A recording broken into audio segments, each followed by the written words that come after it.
Lizzie présente rubrique Faits divers de Patricia Touranchot, lu par l'auteur.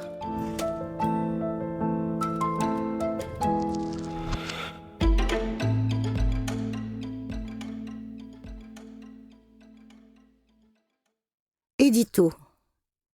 Criminels, policiers, braqueurs, légistes, escrocs, kidnappeurs, espions, terroristes, trafiquants, faussaires et serial killers ont été mes clients attitrés durant mes 25 années libées à Paris.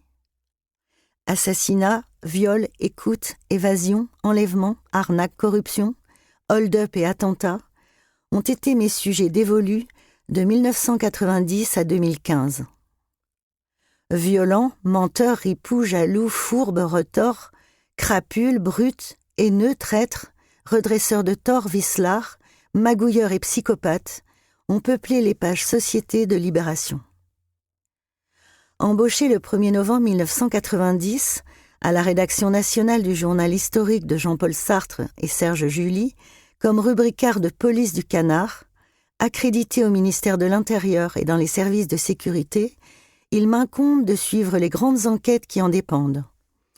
Actes et filières de terrorisme, traque d'ennemis publics numéro 1, fugitifs, poseurs de bombes, tueurs en tout genre, attaques de banques et de fourgons blindés, rapts et fusillades, scandales politiques, barbouzes de l'Élysée et espionnage d'adversaires, démantèlement de gangs, etc.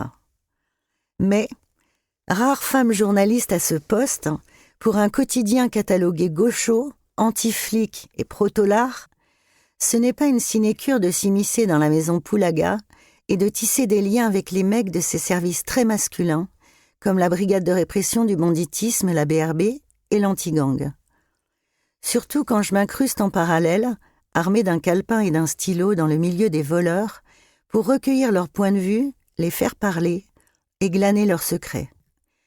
Il ne faut pas non plus compter sur moi pour fournir des tuyaux aux flics en échange de leurs infos. Une vieille et sale habitude pratiquée par certains. Pas de donnant-donnant. Même si j'ai commis des erreurs et quelques comptes rendus institutionnels, j'ai essayé d'entretenir des relations loyales avec les camps adverses. Police et voyous, procureurs et accusés, de montrer de l'empathie envers les victimes ou les témoins. Passionné par les énigmes, j'ai enquêté à ma façon pour percer quelques mystères et dévoiler le dessous des choses. Passeuse et conteuse d'histoires, je ne juge pas, je ne flique pas, mais je questionne, j'écoute et je recoupe pour retracer un épisode, un parcours, une bascule, un portrait. Sur mes 3000 à 3500 papiers publiés entre 1990 et 2015, j'ai choisi 69 articles rangés en 14 parties thématiques et ajouté à l'occasion des nouvelles fraîches sur leur devenir.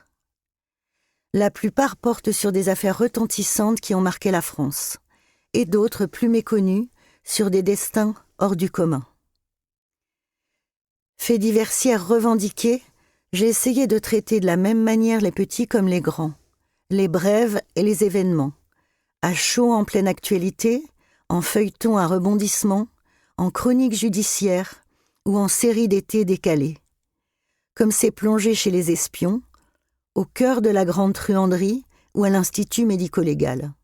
Ce sont parfois de véritables phénomènes de société, tels les épidémies d'actions racistes de skinheads néo-nazis et d'attentats de voleurs de cité devenus djihadistes made in France à la Kelkal, les enlèvements contre rançon du baron Empin en 1978 et d'Ilan Halimi par le gang des barbares en 2006, ou encore l'émergence de redoutables tueurs en série lorsque l'ADN n'existait pas. Je me suis également intéressée aux femmes meurtrières, jeunes rebelles amoureuses, mères infanticides, filles à pas, infirmières veuves noires ou sœurs vengeresses.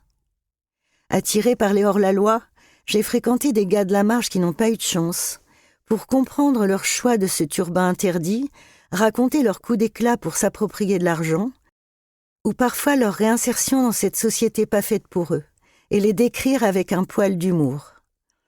L'éternel évadé François Besse ex-associé de Mérine, métamorphosé en philosophe, les mousquetaires de la Dream Team ou le braqueur Nino Ferrara qui n'ont pas versé le sang, le preneur d'otages de la cour d'assises de Nantes Georges Courtois et surtout l'anarchiste maçon faussaire espagnol Lucio Urtubia, ayant escroqué la plus grande banque américaine pour financer des causes.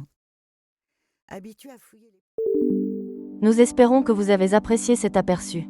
Pour continuer à écouter ce livre audio sur Google Play Livres, utilisez le lien dans la description de la vidéo.